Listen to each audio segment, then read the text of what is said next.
Hi guys, we are gonna make buttered chicken meatballs. I was like super aggressive, I'm like, hi.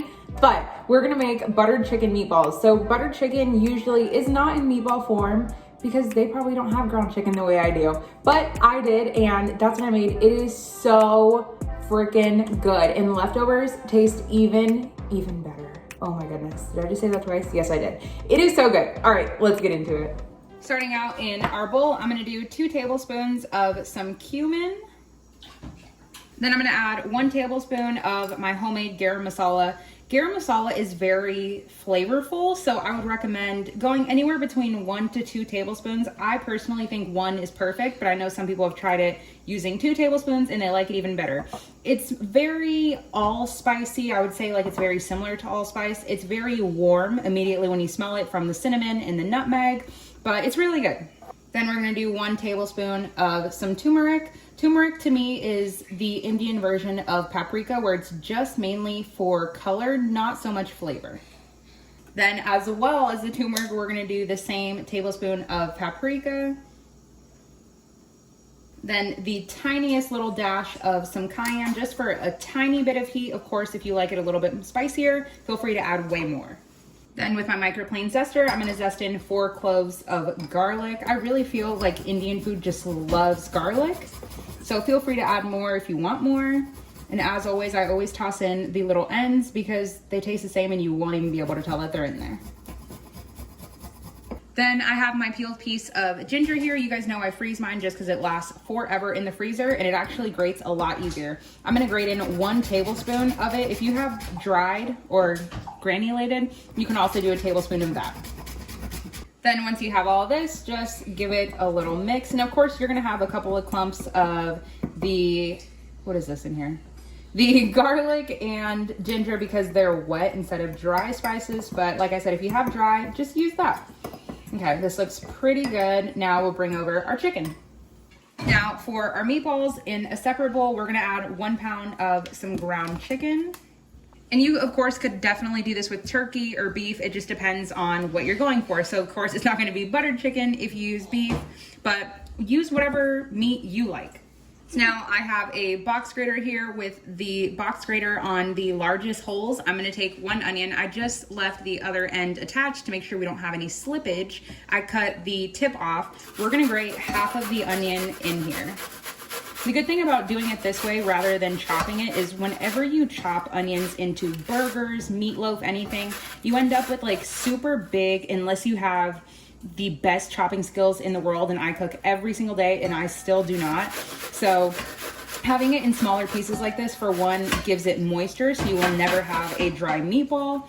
And it just works a lot better with keeping your mixture together and making sure that it all kind of comes together in one cohesive ball instead of like little chunks. So I'm using 1 large onion. I'm gonna grate half of this into, it looks like about half of it in the meatball mixture. Then half of it is gonna go to our sauce. Once you have your onion, then we're gonna add half of a cup of some panko breadcrumbs. Then to the panko, we're gonna add 1 whole egg, 2 tablespoons of some cilantro, a tablespoon of some lemon juice. I like to, of course, if you have a cut, do not do it this way. You guys can see a little seed fell in, but you want to squeeze it over your hand so that your hand will catch the seeds, and then you can take it over to the trash. Then we can do some salt and pepper. Whenever I'm doing any type of ground meat, I like to do a teaspoon per pound. I just feel like it works best like that. So we're gonna do a teaspoon of some kosher salt. Then we're gonna add about a half a teaspoon to a teaspoon of some black pepper. And we'll add half of our spice mix to the meatballs. Then of course with my silicone scraper, I'm gonna find the yolk, crack that to make it easier, and we're gonna combine. Of course, whenever you are working with any type of ground meat mixture, you wanna make sure that you are not over mixing. Over mixing is what gives you super tough and dry, like just powdery tasting meatballs, no matter how much moisture you add to them. It's almost like overcooking them. So we're just gonna gently fold. I like to kind of break things apart so that all of the seasoning and just everything folds in nicely and you don't end up with parts that are super flavored and parts that are unflavored. And just keep going around the bowl and mixing, almost with like a forking motion. It just works a lot easier like that. If you're in there just stirring and stirring, That's just tightening it all up and just not really gonna taste that great. Okay, I think this looks great. Now I just like to scrape down the sides just to make sure we have everything. Bring everything to the middle, nice and together. So now I have just a regular tablespoon measure. I just coated it with a little bit of oil just so we don't get that much stickage.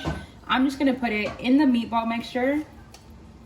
Make sure it's nice and full, scrape down the sides, plop it down in my hand, and just roll it into a little ball. Of course, if you want bigger ones, I mean, I don't think you'd want smaller ones, but if you want bigger ones, then just go with maybe not a 1/4 cup measure, but whatever size you think is good. And if you don't have a tablespoon measure, by hand works too. So now, once you have all your meatballs rolled, I like to coat them in flour. These, I don't know if I'm allowed to say this on YouTube, but I have some wet balls here. And I like to toss them in flour because to me, not only does it help with the browning and the crust, it helps thicken your sauce in the end. And these are like super, super damp because of course ground chicken has a lot of moisture, which is good. And the grated onion gives you more moisture. So now we're just gonna take each little ball and just toss it in some flour. And then once you toss it in flour, they tend to stay together a lot better. And then I'm gonna put them on another plate. Finally, all of our meatballs are done. Now we can sear them. So now when it comes down to our meatballs, I like to use a cast iron skillet. I just feel like cast iron and curry just kind of work the best this way. And then also to get a perfect sear that is essentially non-stick, cast iron. Obviously I have mine seasoned very well. Seasoning cast iron just means it has a good amount of oil kind of lubed up in there, if you will. So to that, we're gonna add coconut oil. I would say you're gonna need about 2 to 4 tablespoons. I know it kind of sounds like a lot, but we're just looking to have at least a tiny little layer of oil so that we can sear them perfectly. We're just gonna wait for that to melt. If you don't have coconut oil, feel free to use any type of oil. This coconut oil isn't gonna give you that much flavor. Will it impart a tiny amount? Yes, but is it absolutely necessary? No. Now that our oil is nice and melted, I'm just gonna kind of splatter a little bit of flour. Okay, oil is ready to go. I have mine to a medium high. We're looking for them to get like a nice little brownness to them. And you wanna work in batches. You don't wanna add too many because if you overcrowd your pot, brings down the oil temperature, then bad things will happen. And we're just gonna let them go for a couple of minutes aside. And once they pull away freely, then we're good to flip them. Perfect, nice golden brown. Give it a flip. Once I have the meatballs seared on both sides, I'm just gonna take it out. I washed out this tray. And now we're just gonna put them, it doesn't matter which side you put them down, we're just gonna put them in here so that they can finish baking in the oven. Once our meatballs are done searing, now I'm gonna throw this in a 350-degree oven for about 10 to 12 minutes, depending on how brown and crusty you got them, determines, you know, how well cooked they are in the middle. Of course, with chicken, you want it to be 165. You can always pull it at 160, and with carryover cooking, just meaning once they're out of the oven, it's still hot, so they're still continuing to cook. Mine are about halfway cooked. I'm just gonna toss them for 10 minutes and we'll go from there. Now to the same cast iron, I went ahead and took out all of the pieces that were like burnt on and stuck. I just wiped that out. Have the same oil from that. I'm gonna add the other half of the onion that we grated, but this I just diced up. So half of a large onion. Then of course we're gonna cook this just until it sweats out. It's gonna pick up all of the color that was from the meatballs and a few little bits from the bottom, and that's fine because that is all flavor. Now our onions are nice and soft, picked up a good amount of color. I'm gonna add 3 tablespoons of some butter. Of course, this is buttered chicken. So I know 3 tablespoons might sound like a lot to some of you guys, but if you look at more traditional recipes, you're looking at 1 to 2 sticks of butter. So I'm only using 3 tablespoons. Then we'll just mix it. I like to add it at this stage rather than adding it with the onions because butter, of course, it'll burn. And so burnt butter does not taste good. Brown butter, delicious. Burnt butter, not so much. To the butter, we're gonna add the rest of our spice mix from earlier.